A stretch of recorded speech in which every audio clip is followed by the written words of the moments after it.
to do their activities in government premises? No.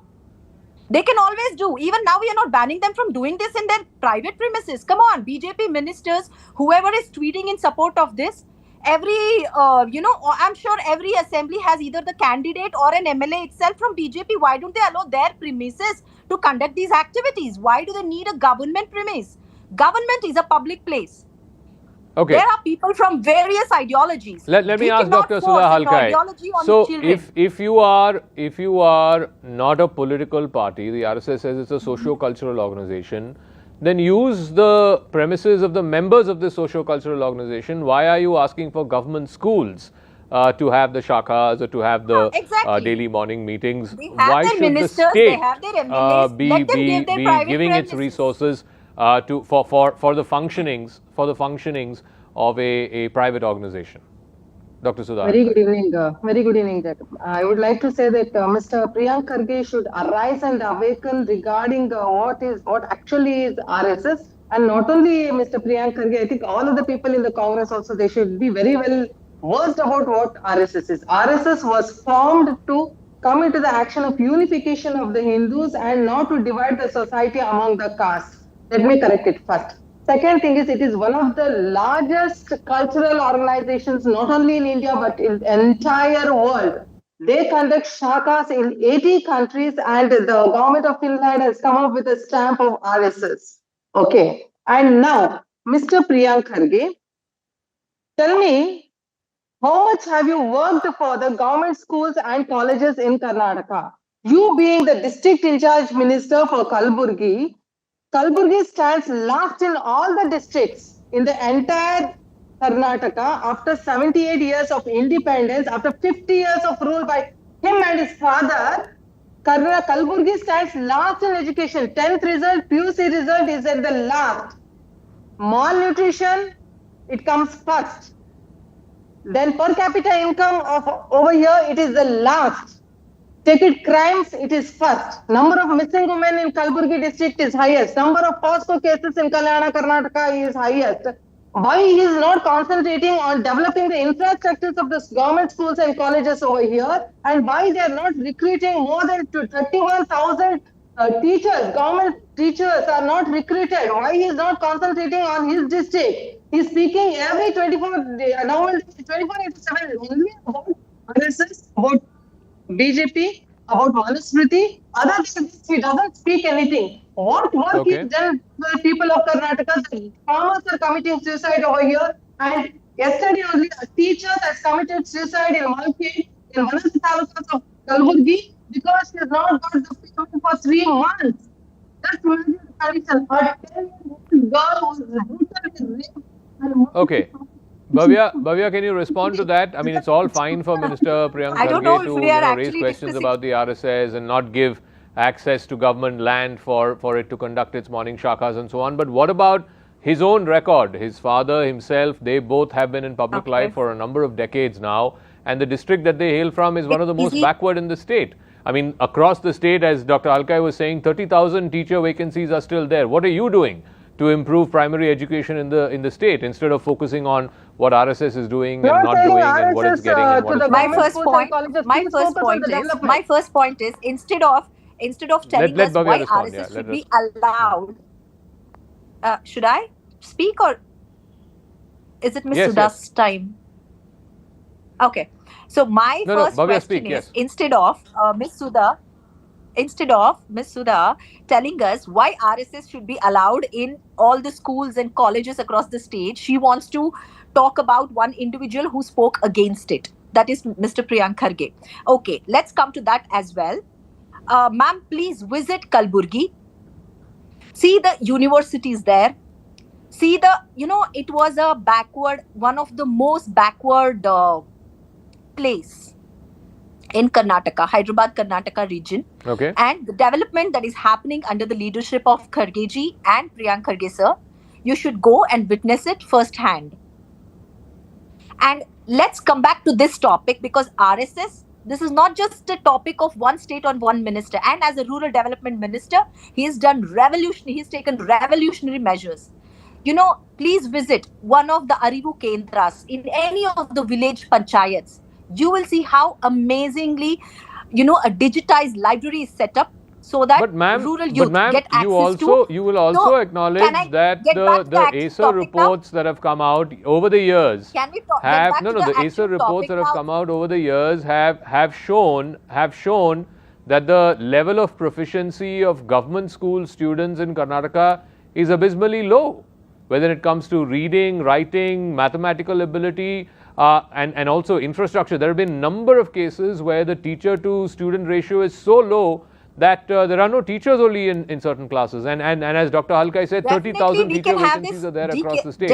What are you doing about all of that? Aren't those more pressing and more important issues than talking about whether an organization is allowed or not allowed from accessing government premises? Since our government took charge. Before that, for 5 years, it was BJP. Yes. So let's come back to the topic of RSS, why that should not be allowed in public premises and schools. I have one more very important point. If you had seen the recent news, Anandu Aji, a youngster from Kerala who committed suicide and alleged in his suicide note, which is public, it is on his Instagram post, saying in RSS he was sexually abused and molested since he was a 4-year-old. He's committed suicide. This is happening in RSS shakhas. And our Prime Minister, who claims himself to be proud to be a pracharak of RSS, has he even commented on it? He is commemorating the 100th year Dr. of Halkai, RSS. I mean, this is one individual case. It is a matter under investigation. I don't want to prejudge the conclusion of that investigation. But anyway, Dr. Halkai, please respond. Please respond. They are saying two points. One on this individual case, which she says is mired in controversy, so you have to clarify. And two, why are you not answering the question on why an entity or an organization which has nothing to do with public land or public resources, why should it be given access to that? They can use private properties. Fine. Okay, now that she's lifted up this topic, let me tell you. Congress government in Karnataka, in the previous time also when Mr. Siddaramaiah was there, they have given a clean sheet to more than 450 cases against the PFI. Okay, they have left 1,500 people who were accused in the PFI. Let go free. Okay, and now this time also all the people who are involved in the Hubli riots, they have been given a clean sheet. The people who are associated with the bomb blast, that is a cooker blast near Dharmasthala, D.K. Shivkumar says they are my brothers. So these people, the person who were given a pro-Pakistani slogans in the assembly, they take ample amount of time to get the forensic reports. Then after getting the forensic reports also, they take so much of time to put him in the jail. Then again that person is on bail. The Congress government, not only in Karnataka, in the entire state, I'll tell, especially we are talking about Karnataka, I'll tell, they are towards the anti-nationals, anti-social elements, and they give them a clean sheet. Whereas RSS, whose ideology is Rashtra Pratham, that is nation first, and they're into Charitra Nirman, that is, they're coming up with a cultural and the character development. They have come up with a battalion of leaders. Take it late, Atal Bihari Vajpayee ji, Modi ji, Ramnath Singh ji, Amit Shah ji. They have given such good leaders over here because they have built up the characters in years together. And what she's talking about, the Kerala case, it is under investigation. So let us not talk about it. And now, recently, just we talk. Recently, there was one program going on in Karnataka just last week, I suppose. Santosh Lal was there, and it was a government program, and a Quran was read in the government program. Prayers are, namaz is prayed on the roads, and every day give permission for them to pray the namaz everywhere in the government schools, colleges, everywhere. That is good and fine. But organization which is into nation building, which has come up for the unification of Hindus, and which has done so much of surveys when it comes to the national disasters, you have listed out. Okay, so we'll leave it at that. I'm completely out of time. Dr. Halkai and Bhavya Narasimhamurthy, thank you for joining us. We will see how this story plays out, but this has become a big political football between the government of Mr. Siddaramaiah and the BJP RSS there in Karnataka. I want to move on to another story, and this is an extremely tragic one, and it's become again it's taking a very definitive political turn now. The death by suicide of an IPS officer in Haryana by name Y. Puran Kumar. He was a Haryana cadre officer. That death by suicide has opened a new can of worms. Now, the latest twist in the case is an assistant sub-inspector of police, Sandeep Kumar, who was also one of the investigating officers in this case. He took his own life by suicide by shooting himself with a service revolver earlier this morning. In fact, a 4-page suicide note has been left behind. A video has been recorded by this police officer, this assistant sub-inspector, before he took his own life. These two, the video and the suicide note, have been recovered by the police. In that note, he is alleging corruption against the late IPS officer Y. Puran Kumar and his gunman Sushil Kumar. He's also alleging that Puran Kumar committed suicide because of fear of exposure in the corruption cases and that his name would come out, affecting his family's political image. He's also added that Satish Kapoor, who is in fact the DGP of the state and who's now been sent on forced leave, is an honest and innocent man. The probe is now intensifying on Y. Puran Kumar, as well as now this latest case, the investigating officer, the ASI, who has committed suicide. The focus is now shifted from charges of casteism to charges of corruption. So let's listen in to what Sandeep Latha had to say. He was the investigating officer in this case. He's the second suicide of a police officer that's happened in Haryana in recent times. Let's listen in. आपको एक सच्चाई से अवगत कराना चाहता हूं, और सच्चाई की कीमत बहुत बड़ी होती है। उसके लिए आहुति मैं पहले ही अपनी डाल रहा हूं भाई। एक भ्रष्ट पुलिस अफसर जिसने सदर थाना मर्डर में इसने पैसे लिए, इसने राव इंद्रजीत को निकालने के लिए 50 करोड़ की डील कर रखी थी। जहां पे एक ईमानदार पुलिस अफसर जो इसके सामने अड़ा वो नरेंद्र बिजानिया था, जहां पे इन्होंने कभी भी इतने दिन पोस्टिंग रही, कोई भी इनको भ्रष्टाचारी तो छोड़ो भाई साहब, मतलब यो आदमी तो इस आदमी था ईमानदार, अपनी तनख्वाह में गुजारा करनी है। इसने जो भला उसका तो मुलाजिमा का भला कराया, लेकिन आईजी जिस दिन तक पोस्टिंग हुआ उससे दिन तक इन्हें क्या कराया, इन अपने जातिवाद पे देखा भाई यार इस ऑफिस में जाति के इनको हटाओ, इनको हटाओ, इनको हटाओ, अपना ले जो करप्ट आदमी छाट छाट कर वो लगाने स्टार्ट कर दिए। उन आदमियों ने क्या कराया, फाइलें जिनका उन्हें बेरा था भाई इस फाइल में कोई क्लेरिकल मिस्टेक है, कोई जिमनी रहेगी, कोई और चीज रहेगी, वह चीज करके न मुलाजिम बुलाए, टॉर्चर करें, पीछे मांगे। हाँ, महिला पुलिस कर्मियों का भी ट्रांसफर के नाम पे यौन शोषण हुआ वहां पे। इनकी जब सीडीआर आईपीडीआर चेक करी जाओगे आपको कन्फर्म हो जाएगा। आपको सच्चाई से रूबरू करवा रहा हूं, इनकी भ्रष्टाचार की जड़ें बहुत गहरी हैं। जो दरखास्त इनके खिलाफ कंप्लेंट हुई थी उसी भ्रष्टाचार से डर के इसने सुसाइड कराया है। Now, 2 suicides have happened in the Haryana Police Department just in the last few days, and that has exposed 2 very starkly polarizing and starkly opposite narratives. And this has further raised some very big and critical questions about the functioning of the Home Department, the functioning of the Haryana Police, because, like I said, both of these suicides have taken the entire department by complete and utter shock. The primary allegation stemming from Y. Puran Kumar and his side is that there was harassment. There was harassment of the deceased by the highest ranks, including the likes of the Haryana DGP, Mr. Kapoor, who's now been sent on leave, and the SP of Rhetoric, who's been removed from his position. But this is immediately challenged by the suicide note and the video that has been left behind by Sandeep Latha, who is the investigating officer in this case. He has leveled a charge of outright corruption directly against the deceased officer, that is Mr. Y. Puran Kumar. In fact, ADGP Puran Kumar had also claimed and he has detailed a sort of continuous mental harassment, if you will, as well as public humiliation at the hands of senior officers, including the DGP, who has been sent on leave. But Sandeep Latha, whose response, whose suicide note, not only denies these claims, says it's not an issue of casteism, it's an issue of corruption.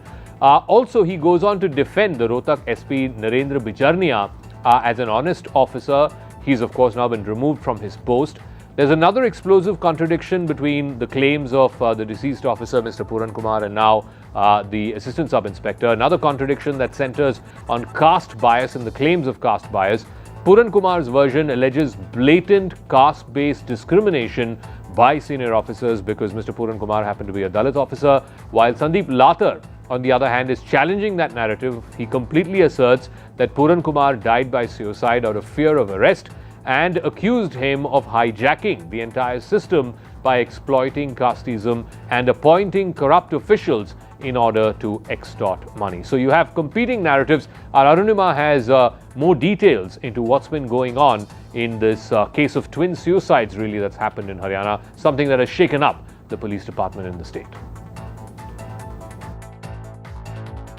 In an unfortunate twist for the Haryana police brass, there's been one more death by suicide. An officer who was working with the Rhetoric police station killed himself earlier in the day, and then he wrote a full suicide note and also captured a video in which he made startling allegations against the former ADG Puran Singh, who had also killed himself. So where do matters stand at the moment? The former ADG accused the Rhetoric station house officer, the Rhetoric SP and all the police officers all the way up to the DGP Shatrujit Singh Kapoor, accusing them of harassing him because of his caste identity and making things so difficult for him that he was forced to take his own life. In the suicide note, which was subsequently converted into an FIR by the Haryana police based on the complaint given by the deceased ADG's wife, it is alleged that a corruption case was registered against a staff officer of the deceased ADG, and this case was part of a grand conspiracy to harass the deceased ADG further.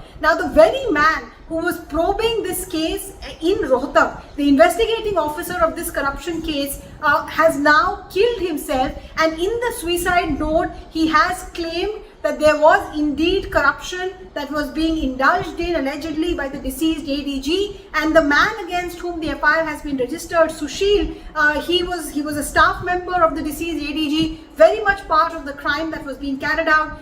In the suicide note written by the Rhetoric officer, he has accused the deceased ADG of indulging in corruption, of indulging in extortion and various other crimes. He also goes on to give a clean chit. The deceased officer from Rhetoric police station goes on to give a clean chit to the superintendent of police, who has subsequently been transferred without posting. He's also praised the top brass of the Haryana police, which now stands in the dock. Now, in recent weeks, and we're shifting focus to some international news now, we'll start with the region.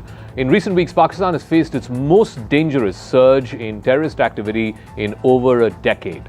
Now, the Pakistan Tehreek-e-Taliban Pakistan, the TTP, which was dormant for the last 4 or 5 years since the Afghan Taliban came to power in 2021 in Kabul, they are now reasserting themselves, particularly in the border areas called Khyber Pakhtunkhwa between Pakistan and Afghanistan. They've been carrying out deadly attacks.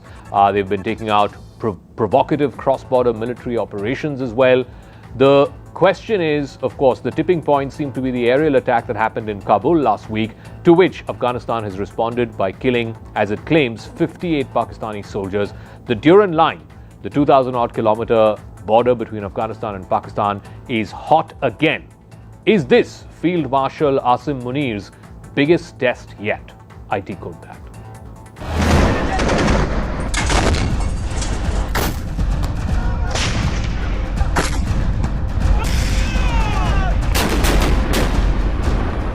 In the rugged mountains of Pakistan, the resurgent Pakistani Taliban are waging a relentless and deadly war against Pakistan's security forces. After the lull of the last few years, since the fall of Kabul and the return of the Taliban, this is now by far the biggest terrorism threat that Pakistan has been facing in over a decade. Pakistan has responded to the Taliban insurgency, which was nearly defunct just 4 years ago when the Taliban took over Afghanistan. Pakistan has been responding with drone strikes and targeted military operations, the latest being the aerial strike right in the heart of Kabul last week, targeting the head of the Tehreek-e-Taliban Pakistan, Nur Wali Masood. While Masood himself managed to escape, but his son and 30 others were killed. In the process, the Pakistani military also lost more than 50 armed personnel. This war of attrition has also displaced tens of thousands of ordinary people. It's also stoked anger among local communities. Pakistan's shaky grip on its mountainous western regions along the border with Afghanistan, it's called the Khyber Pakhtunkhwa, is compounded by the presence of Islamic State fighters. In fact, the IS fighters have joined hands with Baloch and Talib fighters to attack Pakistani symbols of the state. The increasing terror activity has threatened Pakistan's position as a military power in South Asia. In fact, Afghanistan confirmed the latest on Sunday by saying it has killed as many as 58 Pakistani soldiers and wounded more than 30 others in overnight border clashes. In fact, these clashes between the two militaries have intensified following last week's airstrike on Kabul.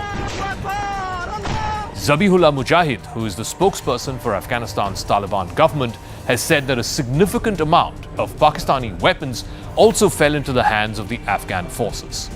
Pakistan has not yet commented on the Taliban government's claim. In fact, Pakistan disputes the number of soldiers killed at 58, saying it's far less, probably in the 20s. د تیرې شپې عملیات افغانستان اسلامي امارت لخوا نه پیل شول، هغه انتقامي عملیاتو چې د دوی د نقض د حریم ځواب وویل شو چې زموږ حریم دوی نقض کړی او دا بریدونه په ټول امتداد د کرښې کې اجرا شول. او د موږ د معلوماتو له مخې 100 نه زیاتې پوستې تصرف شوي دي د مجاهدینو لخوا نه او 58 د دوی نظامیان له منځه تللي دي، د 150 په شاوخوا کې ټپیان لري او تر 9 پورې زموږ مجاهدین هم شهیدان شوي دي او 14 نه تر 13 پورې زخمیان لرو او د دوی وسلې او مهمات هم نیول شوي دي په امتداد د کرښې.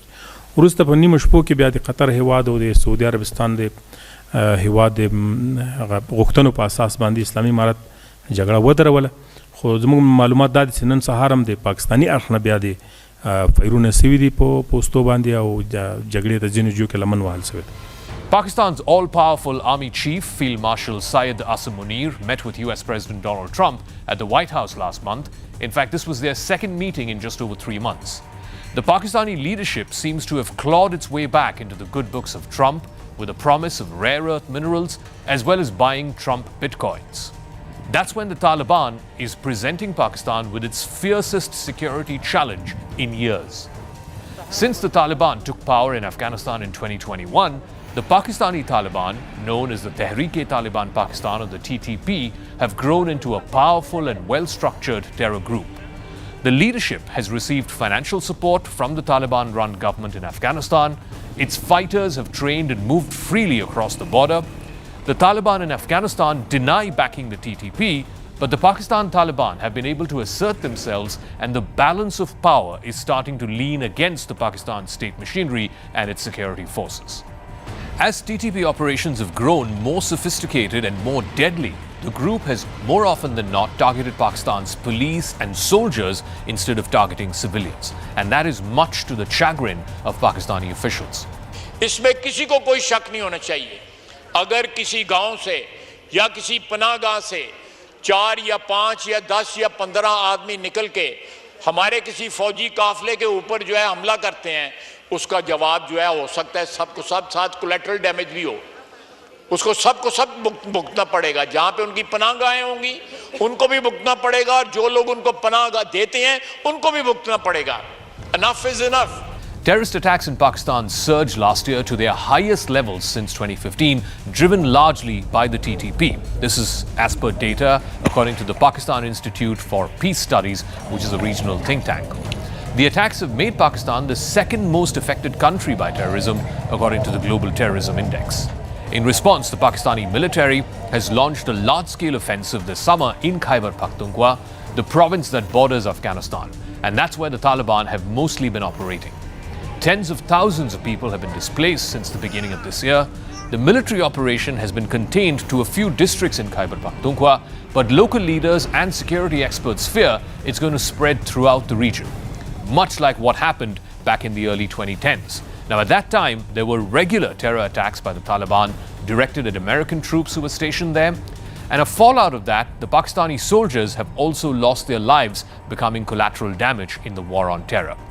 But all of that changed after the killing of Osama bin Laden in 2012, the leader of Al-Qaeda, who was discovered in a safe house in Abbottabad, just 60-odd kilometers from the capital Islamabad. The TTP, the Tehreek-e-Taliban Pakistan, was created in 2007 as a reaction to Pakistan's support of the American invasion of Afghanistan. An alliance of terrorist groups, it implemented the Sharia law in what were then the tribal areas, also subject to colonial-era regulations, and launched attacks systematically on Pakistani security forces as well as foreign troops. Over the years, the TTP terrorists have indiscriminately targeted universities, religious leaders, civilian groups, including in Pakistan's biggest cities. In Pakistan, government's own estimate, more than 30,000 Pakistanis have been killed in the last 20 years since the creation of the Pakistan Taliban. And that number is only likely to go up in the coming months because of renewed hostilities on the 2,000-kilometer Durand line, the border that separates Afghanistan and Pakistan. All right, we'll take a break here in the program. When we come back after the pretty historic events that happened yesterday, first in Israel and then in Egypt, with a peace summit where finally all the living Israeli hostages were returned, it looks like that ceasefire and peace is holding on, but in a very, very fragile way. Already there are multiple violations from both sides, both Israel and Hamas, who are blaming each other. We'll talk about that right on the other side of this quick break. We'll also have a very, very special guest, one of the most erudite and scholarly foreign policy experts in the world, will be joining me right on the other side.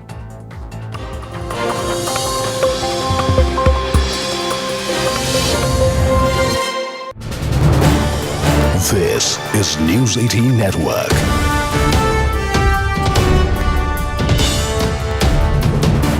India's largest news network.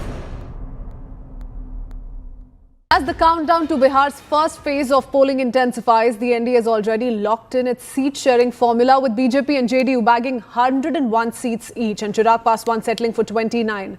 But on the other side of the aisle, the Mahagathbandhan is still in deep negotiations. Tejashwi Yadav, after attending a court hearing in Delhi, has rushed back to Patna. He told reporters that seat-sharing announcement will come in the next 2 to 3 days. Sources say Congress is holding out for more seats, having rejected RJD's offer of 55. With just 72 hours left before nominations close, pressure is mounting on the alliance to present a united front. In the meanwhile, Tej Pratap Yadav has announced that he will contest the upcoming polls from Mahua constituency in Vaishali district. And in an internal Congress meeting held yesterday, state leaders also expressed dissatisfaction with being limited to 55 seats in Bihar Mahagathbandhan. According to Congress sources, seat-sharing talks within Mahagathbandhan have hit a roadblock. The Congress adamant on contesting on 60 at least. RJD, however, wants to reduce Congress's share to accommodate smaller alliance partners. On the other hand, NDA seat-sharing deal, remember, has been done, and we've heard all of that all of yesterday, how leaders have been discussing allocation of individual seats now. A lot of reactions coming in on this top focus story from Bihar. First up, let's play them out. महागठबंधन में सिर फुटअव्वल चल रहा है और महागठबंधन जो है एक दूसरे का इलाज दिल्ली में जाकर के करवा रहे हैं। मुकेश सहनी जी ने कहा कि अभी इलाज शुरू हुआ है महागठबंधन का, सभी डॉक्टर दिल्ली में मौजूद हैं उनके, और वो लोग अपना एक दूसरे से इलाज करवा रहे हैं। एक चीज है कि बिहारियों के सम्मान का, उत्थान का संकल्प ये लोकतंत्र का महापर्व में बिहार की जनता, माँ भारती की जनता पूरी तरह से निभाएगी। अब बिहारी गाली नहीं बनेगा, बिहारी स्वाभिमान और समृद्धि का प्रतीक बनेगा। लिस्ट सीट शेयरिंग के फाइनलाइजेशन के बाद, गठबंधन के बाद लिस्ट भी आई। हमारा प्रयास ये है कि बिहार की जनता को एक अच्छी सरकार बना के दें, तो गठबंधन का भी नुकसान नहीं होना चाहिए और बिहार का फायदा होना चाहिए, हमारा प्रयास। बिहार की जनता को एक बार पुनः स्वच्छ प्रशासन के लिए नीतीश कुमार को वोट देना चाहिए। जेडीयू और भाजपा जुड़वा भाई की तरह से, उनमें पदों को लेकर के किसी प्रकार का कोई विवाद नहीं है। हमारे जन कल्याण के साझे कार्यक्रम। Sharon Elizabeth joins us live with more details. Sharon, there's a lot of confusion, it seems, in the Mahagathbandhan, and the finalization of seat-sharing talks most certainly has been pushed by another day or two, is what we're learning. But tell us a little bit about what the strategy or at the moment seems to be that of the Congress party, especially because they're looking at gaining more seats as opposed to RJD's opinion and point of view right now. Well, Crispin, at the moment, the strategy, of course, is to seal the deal as far as the seat.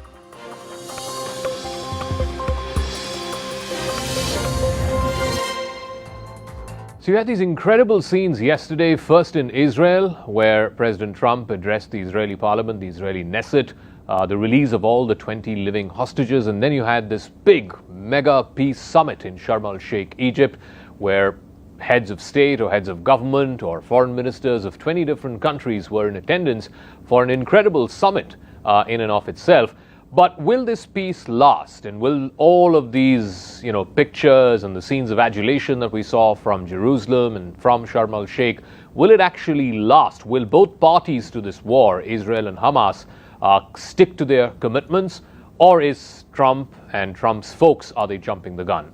I'm now joined by a very, very special guest here on CNN News 18. Professor Kishore Mahbubani is a distinguished fellow with the Asia Research Institute at the National University of Singapore, former Singaporean diplomat. Thank you very much, sir, for speaking with us. It is indeed a privilege to be speaking to you on such pressing matters as what we have seen over these last few days. And I want to start with the momentous events of yesterday, both in Israel as well as in Egypt. What do you make of it? Well, I think the whole world is greatly relieved that the killing in Gaza has stopped. It's actually quite shocking to see every day 40 to 50 people being killed, random bombings, and people, starving, suffering from famine. I mean, this is not what modernity is all about. And of course, we all condemn the Hamas attacks on the innocent Israeli civilians, no question. We feel the pain of the Israeli people. But at the same time, there have to be limits also in warfare. And various UN and UN-related agencies made it very clear that international humanitarian law was being violated in Gaza. So I can tell you quietly, secretly, many people said, thank God, this has stopped. But the question now is, will this peace last? Will the two parties, who are the main two parties to this war, Israel and Hamas, keep their end of the bargain? Or have President Trump and his administration folks sort of jumped the gun because they wanted this headline moment, they wanted this summit where you had world leaders singing praises of President Trump? Have they jumped the gun on this? Well, I've been observing international affairs for 55 years. And I can tell you the one part of the world that I always hesitate to make any sort of strong, definitive judgments about is the Middle East. Because the Middle East will always surprise you with things. But at the same time, it's very sad to see that Israel, which is an amazing country, by the way, and has clearly emerged and become far more powerful as a result of the recent conflicts. It's demolished Hamas, it's destroyed Hezbollah, it's attacked Iran, it's attacked the Houthis. So it is, in military terms, it has done amazing things. And yet, at the end of the day, what any country needs is long-term strategic thinking. And if Israel wanted to secure a long-term strategic future for itself, it should seize this moment and achieve long-term peace with all its neighbors and enemies too. But unfortunately, and this is the sad truth, and Tom Friedman has written about this in his columns, Bibi Netanyahu, for personal reasons, wanted to keep the war going, because if the war ended, he might end up losing his job, he might end up going to jail. And it was very sad to see that Israel's long-term interests were to some extent being sacrificed for the sake of one man. And this is where I must say Donald Trump was a genius when he told the Israeli parliament, why don't you give the man a pardon? Give the man a pardon, Mr. President. Because Donald Trump was basically saying what I said, that the war was carrying on, not because it served Israel's long-term interests to do so. Every serious commentator has said there are no more military gains for Israel. Israel has won all the military wars it needs to win. What Israel doesn't have is a long-term strategic plan to secure its future. And here, what's amazing is that all of Israel's neighbors, and in fact, frankly, almost all the Muslim countries in the world are ready to establish relations with Israel. And the president of Indonesia said very loudly and very clearly in the United Nations in his speech, President Prabowo, I am ready to establish diplomatic relations with Israel as long as we have a two-state solution. Yeah. And by the way, Indonesia is the world's largest Islamic country by far. And for the world's largest Islamic country to say we can work with Israel, so there's a tremendous.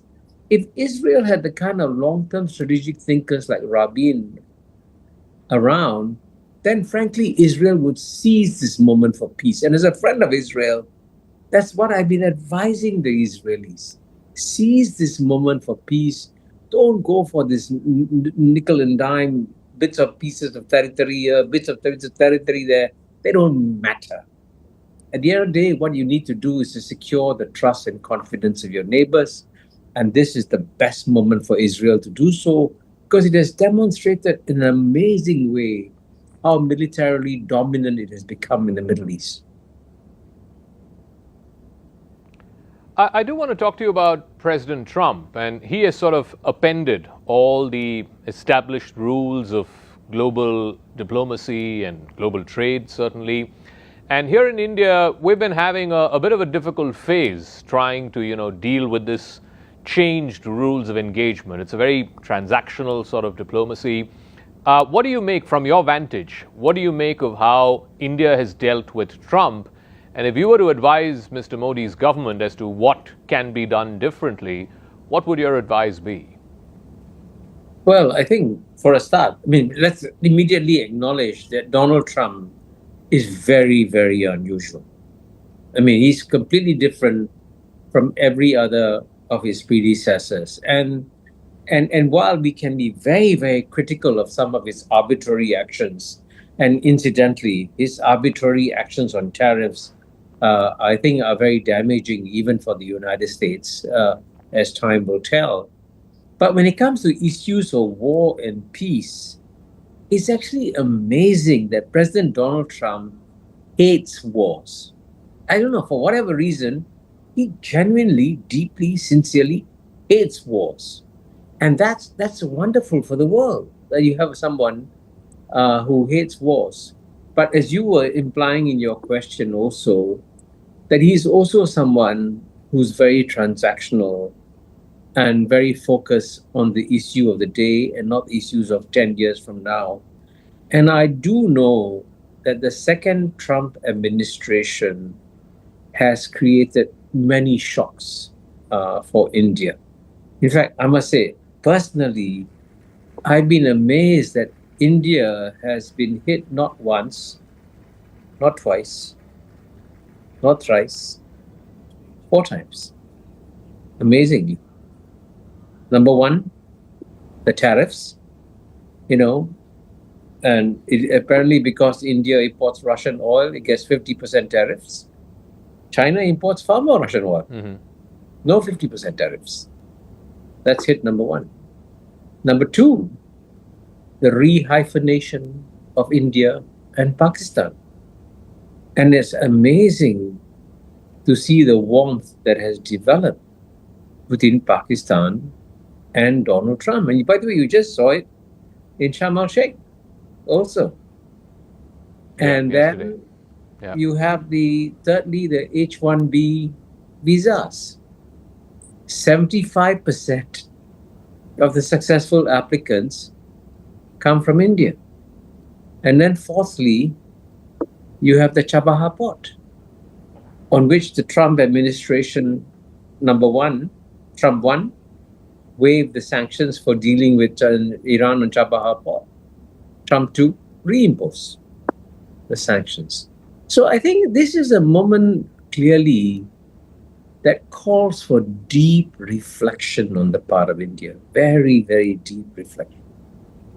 And I believe that India will certainly overcome these challenges, this big, powerful, strong country, sort of weak country. But it does need to figure out what is the best place for India to be in the 21st century when the whole global order is changing fundamentally. And as you know, in all my writings, I emphasize that the 21st century will be the Asian century. That's very, very clear. And in this new world that is emerging, right, the best position for India will clearly very soon become the third largest economy in the world. That's a given. India will be the number 3 power in the world, but it will be, sadly, way behind US and China soon. But the best place for India to be is to be an independent third pole in a multipolar world, neither close to the United States nor close to China, but independent. And as you know, that's not where Indian foreign policy has drifted towards in the last few years. So in some ways, a moment like this, if it leads to a recalibration of India's position, it'd be good for India. And frankly, even the United States would actually like to deal with a much more independent Indian pole. It can be more effective and a better friend for the United States than one that is just seen to be very close to the United States. Let me just press you on that a little further, because clearly I think the defining story of not just our time currently, but certainly over the next 10, 20, 30 years is going to be this great power competition between the US and China. And like you said, over the last few years, the strategic logic was India is developing and moving much closer to the United States because for India, China is the bigger threat. It's in our neighborhood. There is a contested border. 5 years ago, we saw violent clashes along that border. So the logic was, in order for India to take on China, it needs the help of the United States. But that has been pushed back, for all the factors that you mentioned, the 4 factors that you mentioned. That idea has been pushed back quite severely in the last few months under President Trump.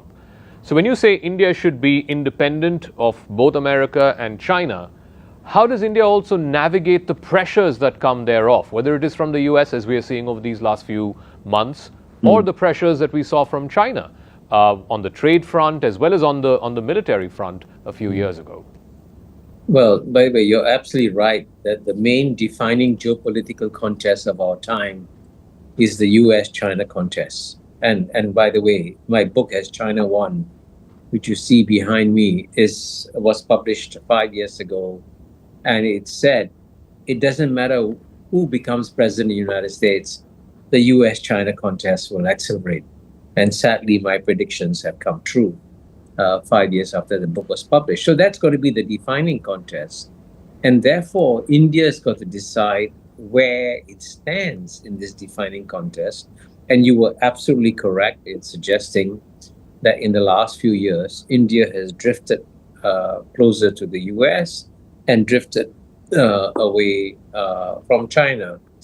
But, I always believe that, geopolitics is a very cruel business. It's the most cruel business in the world. Unfortunately, it punishes illusions and rewards recognition of hard realities. And the hard reality is that China is going to become as powerful as the United States and possibly more powerful than the United States. And incidentally, I don't know how many people have noticed, something very significant happened to the US-China relationship a few months ago. And they have now achieved parity. Because in Joe Biden's administration, Anthony Blinken, Jake Sullivan said, okay, we can just apply pressure on China. What can the Chinese do? They cannot hit back at us. Well, the Chinese have now accumulated a series of options, and they can hit back and hurt the United States. And I don't know if you noticed this, the tone of the US-China relationship has changed significantly in the last few months. China has achieved parity with the United States. So many of the people who are pushing for India to move closer to the United States assume that United States will always be number one and China would always be number two. But, you know, it's a different world. China is going to get stronger and stronger. But I want to emphasize that doesn't mean you must underestimate the United States, by the way. The United States will remain a formidable power in its own right, but also a formidable power that protects its own interests. And Donald Trump is just behaving rationally in saying, my goal is to make America great again. And frankly, if he can get a good business deal with the second largest economy in the world, and you know, the Chinese economy is still 5 times bigger than India's economy, why won't he take that if it benefits the United States of America? And there are tremendous amount of synergies, economic synergies that have developed between China and the United States, not by accident, by design.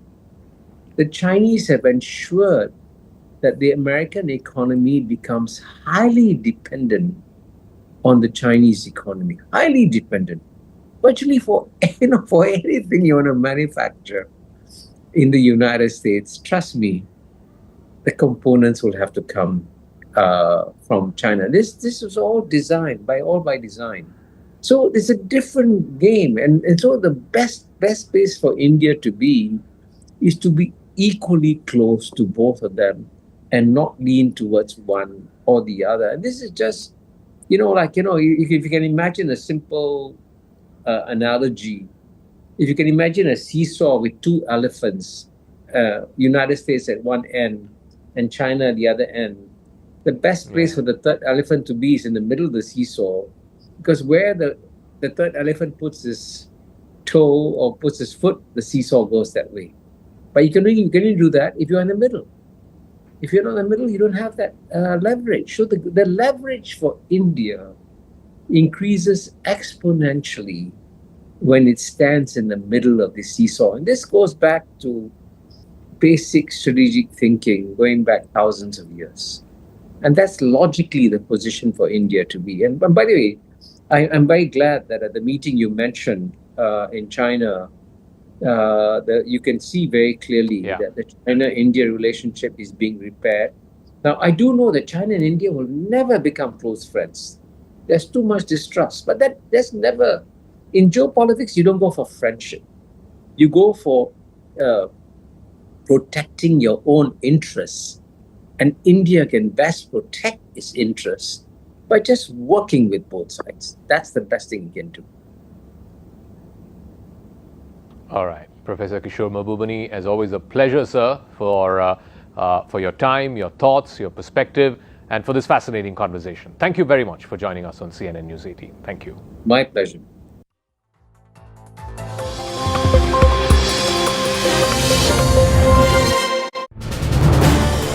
This is News 18 Network.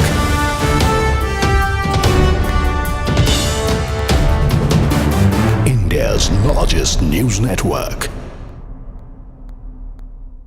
As the countdown to Bihar's first phase of polling intensifies, the NDA has already locked in its seat-sharing formula, with BJP and JDU bagging 101 seats each and Chirag Paswan settling for 29. But on the other side of the aisle, the Mahagathbandhan is still in deep negotiations. Tejashwi Yadav, after attending a court hearing in Delhi, has rushed back to Patna. He told reporters that seat-sharing announcement will come in the next 2 to 3 days. Sources say Congress is holding out for more seats, having rejected RJD's offer of 55. With just 72 hours left before nominations close, pressure is mounting on the alliance to present a united front. In the meanwhile, Tej Pratap Yadav has announced that he will contest the upcoming polls from Mahua constituency in Vaishali district. And in an internal Congress meeting held yesterday, state leaders also expressed dissatisfaction with being limited to 55 seats in Bihar Mahagathbandhan.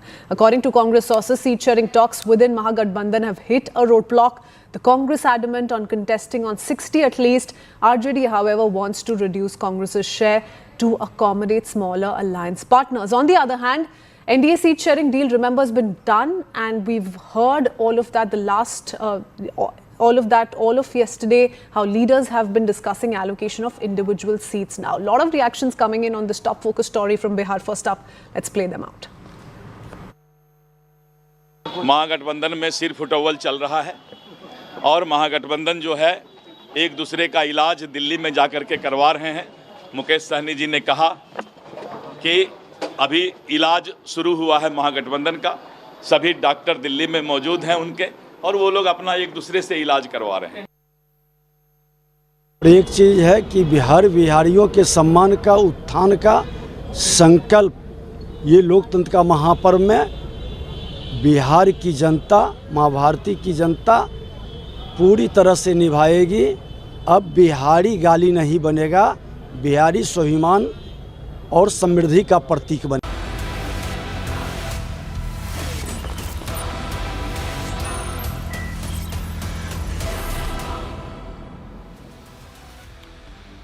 Viewers, at Sharm el-Sheikh, Pakistan didn't just bend, it crawled. At the mere prompting of US President Donald Trump, Pakistan's Prime Minister Shehbaz Sharif went beyond diplomacy, heaping lavish praise on Trump before announcing in all seriousness that his government was nominating him for the Nobel Peace Prize. It was such